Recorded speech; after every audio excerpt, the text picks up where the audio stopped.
Hola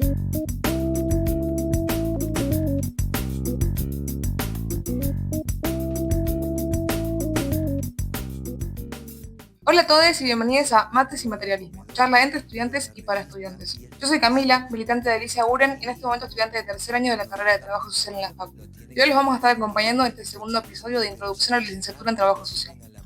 Mi nombre es Luisiana, militante estudiantil, feminista y una banda de cosas más, actualmente arrancando el proceso de tesina de la carrera de Trabajo Social acá en la Facultad de Sociales de la Universidad Nacional de Córdoba. El objetivo de este podcast, como dijimos en el capítulo anterior que tienen que ir a escuchar, es dar material de apoyo, contextualizar textos, autores, ideas, dar algunos acercamientos teóricos y claves de lectura. Hablando como estudiantes de grado, aún, es un apoyo que no suplanta ningún otro espacio de encuentro en la Facu, ni la necesaria lectura de los materiales. Con esto en mente, hoy vamos a hacer un mini recorrido por el surgimiento de nuestra profesión para poder entender su relación con los problemas sociales, de qué forma los abordamos y su relación con las políticas públicas y las necesidades sociales. Genial, ¿te parece que empecemos? Dale, el trabajo social como profesión surge en la primera mitad del siglo XX, mientras empezaban a establecer los primeros estados de bienestar con el propósito de intervenir en los problemas sociales que surgen de los distintos contextos sociales e históricos, a través de principalmente las políticas públicas. ¿Esto qué significa? Que funciona como mediador entre las necesidades sociales que los sujetos ponen en la agenda pública y las posibilidades de satisfacción que puede dar el Estado. Sé que al principio puede sonar un poco complicado porque son bastantes conceptos claves de la materia, pero si los tomamos de a poco podemos entender un poco mejor cada uno. ¿Te parece que empecemos con los problemas sociales? Dale, mortal. Los problemas sociales los podemos entender como manifestaciones del modo de organización desigual de la sociedad capitalista. Son manifestaciones de la cuestión social. Con esto nos referimos a que son dificultades que surgen como consecuencia del modo de organización actual de nuestra sociedad y que impactan en la vida de las personas. Por eso, podemos decir que un problema es social porque se refiere a las relaciones entre el sujeto y la sociedad, y porque solo se puede explicar en relación con ella y con sus instituciones. Por ejemplo, la iglesia, la familia, el Estado, etc. Y con esto nos referimos a que los problemas sociales solo son entendibles si los analizamos en un contexto determinado. Otra cosita que podemos agregar a esta definición es que trasciende lo individual e impacta en la vida social, por lo que para que un problema sea considerado social, tiene que movilizar a un grupo de personas lo suficiente como para que opinen sobre el tema, se involucren en él y quieran resolverlo, modificarlo o incluso mantenerlo. Pero volvamos un poco a nuestra profesión. Desde el trabajo social nos vinculamos con los problemas sociales desde dos planos, como objeto de conocimiento y como objeto de intervención. En el primero, al pensar a los problemas sociales como objeto de conocimiento, tenemos que romper con las estructuras mentales rígidas que construimos a lo largo de nuestra vida sobre lo social. Tenemos que poder problematizar lo que se nos enseñó, como lo dado, como lo natural, las cosas que creemos que eran así, las injusticias, las desigualdades, la invisibilización de ciertos sujetos, el pensar que siempre van a ser así. Para poder entonces estudiar los problemas sociales y construir conceptualizaciones, definiciones que nos ayuden a entenderlos, para poder, entre comillas, conquistar el conocimiento científico. Qué frase fuerte esta, ¿no? Por eso lo dije entre comillas. No significa ni más ni menos que eso. Conquistar es aprenderlo, es hacerle preguntas, identificar los componentes, interpelarnos a nosotros mismos como personas que se están formando también en las ciencias sociales, y es el preguntarnos constantemente el por qué y el cómo surgen. Qué tarea no menor, che. Y al hablar de los problemas sociales como objeto de intervención, tenemos que considerar otros dos aspectos. El primero tiene que ver con que es en el seno de la sociedad en la cual se producen las desigualdades, en la que se disputa qué problemas sociales son válidos a través de definir qué es lo justo y lo necesario para las personas, buscando plasmarlo en valores, normas y leyes. Para entender un poco mejor esto, podemos traer a Nancy Fraser, que nos dice que la necesidad es un instrumento político, o sea, es el objeto de discursos y prácticas políticas, de disputas acerca de lo que necesitan los diversos grupos de población y quiénes tienen la última palabra en esto. El segundo aspecto tiene que ver con que desde los orígenes de nuestra carrera nos vinculamos con los problemas sociales porque nuestra intervención está directamente ligada con la articulación de políticas públicas para modificar los obstáculos que un grupo de personas tiene para resolver las dificultades de su vida cotidiana. En otras palabras, trabajamos con los problemas sociales que obstaculizan la reproducción de la vida de las personas. Y esa palabra de ahí es clave, políticas públicas, un término que indirectamente se menciona mucho últimamente, por ejemplo, para hablar de los planes sociales y los famosos planeros. Pero poco se habla de dónde surgen realmente, y por eso tenemos que volver a hablar de los problemas sociales. Ninguna sociedad tiene recursos ilimitados para poder atender a todas las problemáticas, por lo que el definir cuáles van a ser atendidos por el Estado implica luchas y disputas entre grupos sociales para priorizar los intereses de unos por sobre otros y que estos entren en la agenda pública. Acá, cuando hablamos de agenda pública, nos referimos a los problemas que preocupan a una sociedad y que entienden como temas importantes a resolver. Y en el texto Trabajo social y problemas sociales se utilizan dos conceptos claves, la correlación de fuerzas sociales y la hegemonía. Está bueno hacer hincapié en eso, porque son conceptos que se van a cansar de ver en el buen sentido a lo largo de la carrera. Porque cuando hablamos de correlación de fuerza, estamos hablando de las disputas por el poder económico, político, social, simbólico, que se dan entre grupos diferenciados en una sociedad. El cómo interactúan y se enfrentan entre sí las personas, las ideas, las instituciones o los movimientos con diferentes intereses. Y la influencia que tiene el poder que estos disputan en estas situaciones. De esta forma, cuando la influencia o el poder de un grupo predomina, se podría decir, por sobre los demás, logrando que en algún punto se acepten o se consideren más válidas formas de pensar y hacer o plantear ciertas cuestiones, podemos decir que construyeron hegemonía.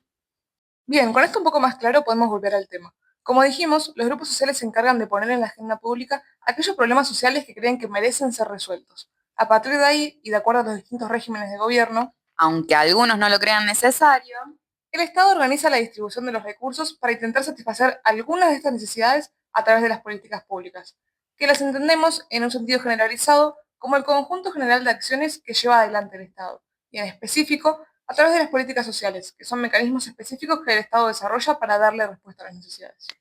a ciertas necesidades también. Y es ahí donde entra nuestro laburo como trabajadores sociales cuando nos desempeñamos en el ámbito estatal. Allí somos responsables de facilitar el acceso a ciertos recursos o herramientas que los sujetos precisan y que además son sus derechos. Volvamos al tema central, los problemas sociales. Para su análisis hay dos ejes centrales, la historicidad y la totalidad, y en base a esto tenemos que estudiarlo desde dos perspectivas. La primera es de corte transversal, que hace referencia al aquí y a la ahora, a cómo se presenta un problema en ese momento histórico, en un lugar en específico, y entenderlos no como algo aislado, sino como parte de un todo mucho más amplio del que es necesario tener en cuenta todos sus elementos, o sea, analizar su totalidad. Y por otro lado está el corte longitudinal. Con esto nos referimos a buscar reconocer la trayectoria histórica del problema, el cómo surge, a partir de qué o quiénes y de qué forma logran ponerlo en la agenda pública. Entender su historicidad para saber por qué se manifiesta de esa manera. Algo muy simple para poder entenderlo de forma más clara es prestarle atención a los nombres. ¿Qué hablamos cuando hablamos de lo longitudinal y lo transversal? Cuando hablamos de longitud, podemos imaginarnos gráficamente una línea horizontal que represente todo el camino recorrido del problema. Y cuando hablamos de transversalidad, pensamos en una línea en diagonal, lo que atraviesa el problema estructuralmente también de diferentes aspectos. Y en las ciencias sociales sacamos un poco de física de vez en cuando. Y algo así. Volviendo a analizar los problemas, hay otra herramienta que vemos bastante a lo largo de la carrera y que van a profundizar mejor un poco más adelante, los conceptos mediadores orientadores. Son cuatro y se dividen en acontecimientos, escenarios, actores y relaciones de fuerza.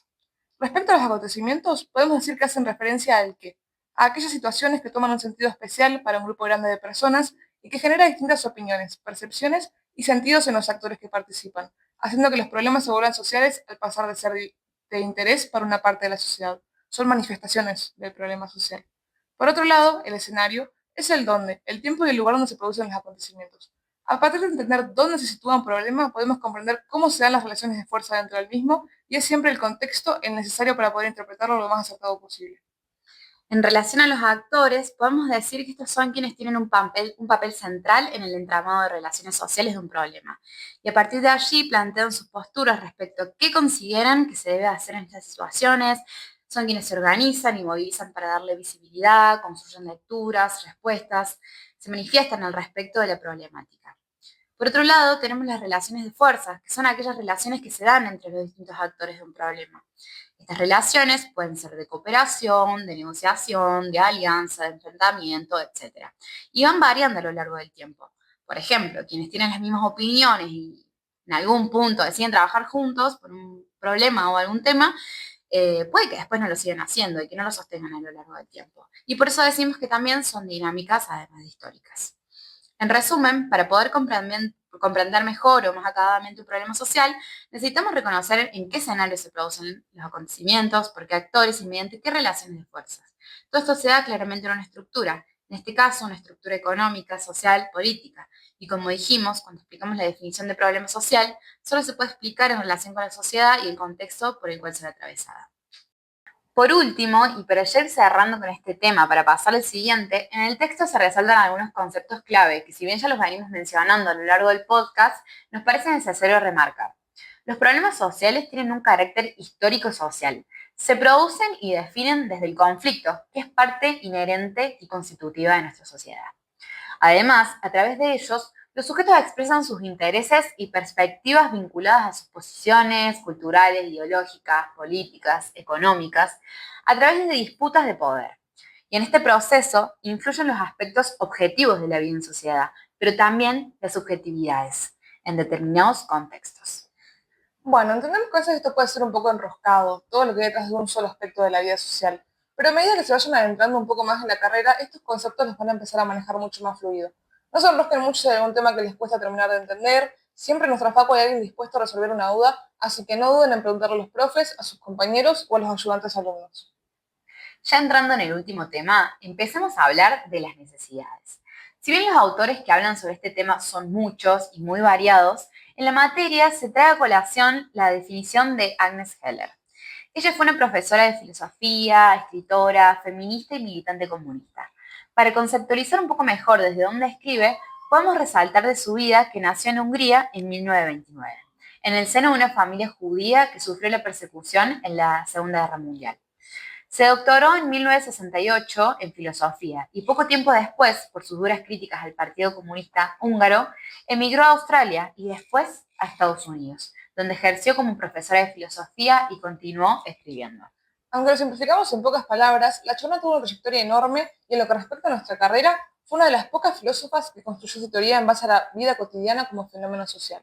A partir de esta teoría es que ella elabora su definición de las necesidades sociales. Heller, al hablar de las necesidades, plantea que son intrínsecamente humanas, es decir, las tenemos los sujetos, y las entiende como carencias y potencias que pueden ser tanto individuales, las que cada uno tiene, como colectivas, aquellas percibidas como comunes por un grupo. Al hablar de esta tensión entre carencia y potencia, lo que hace el autor es situar al sujeto en una posición activa, como un sujeto de sí, que sí tiene características o faltas, como lo dice, pero que a la vez tiene la capacidad de solucionar en su cotidianidad estos problemas, de movilizarse para demandar respuestas, de generar estrategias. Por lo tanto, deja de ser un pobre sujeto sin poder de solución, un sujeto pasivo que tiene carencias y que depende de los demás, a uno con potencialidad, de reconocer sus propias capacidades y de también reconocerse como sujeto de derechos. Además, se presentan las necesidades en una doble dimensión, materiales y simbólicas, y su clasificación como una u otra depende de hacia qué están orientadas. Por ejemplo, una necesidad material, que se refiere a un objeto real y concreto, puede ser el deterioro de las condiciones sanitarias de las viviendas de un barrio.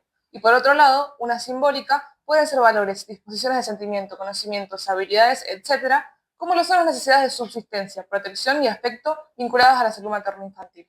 Es a partir de esta definición que se pueden definir qué satisfactores son necesarios para darle respuesta. Y acá es donde lo relacionamos con los demás conceptos del texto. Las necesidades se satisfacen, cuando nos referimos al ámbito estatal, mediante el diseño e implementación de políticas públicas por parte del Estado, lo cual, a diferencia de lo que algunas ideologías políticas pueden pensar, es su responsabilidad. Además, es en ese momento en el que entramos nosotros como profesionales. Los sujetos expresan sus necesidades desde la demanda. ¿Pero esto qué es? La demanda es la manifestación que nace del reconocimiento de una necesidad como tema importante para un grupo social y desde el pedido de una solución en específico.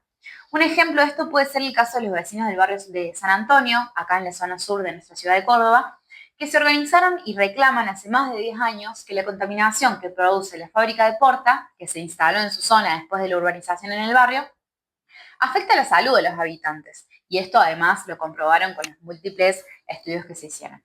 Aún así, siguen sin obtener respuesta alguna por parte del Estado o el Poder Judicial.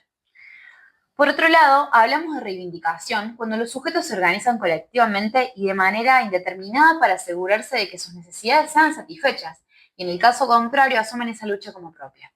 Y es a través de esos pedidos que nos llegan a nosotros, los trabajadores sociales, cuando estamos en este ámbito estatal o en las distintas instituciones en las que podemos llegar a trabajar. Exacto, es en ese momento cuando se convierten en un obstáculo en la vida cotidiana de los sujetos que nosotros intervenimos de acuerdo a las prácticas que vamos construyendo a partir de nuestra teoría y metodología propia de la disciplina, pero también entendiendo que cada caso requiere un tipo de intervención determinado que contemple las particularidades del mismo. Entonces, recapitulando y resumiendo todo lo que venimos charlando hasta acá, podemos decir que los trabajadores sociales orientamos nuestra intervención hacia la atención de determinadas necesidades puestas en la agenda pública por grupos sociales, movilizados y originados a partir de problemas sociales, implementando dispositivos como las políticas públicas y otros más que podemos implementar. Con esta última frase los dejamos y les agradecemos por compartir con nosotros este tiempo. Esperemos que haya sido de ayuda para complementar el trabajo de la cátedra y los invitamos a escucharnos en el próximo episodio.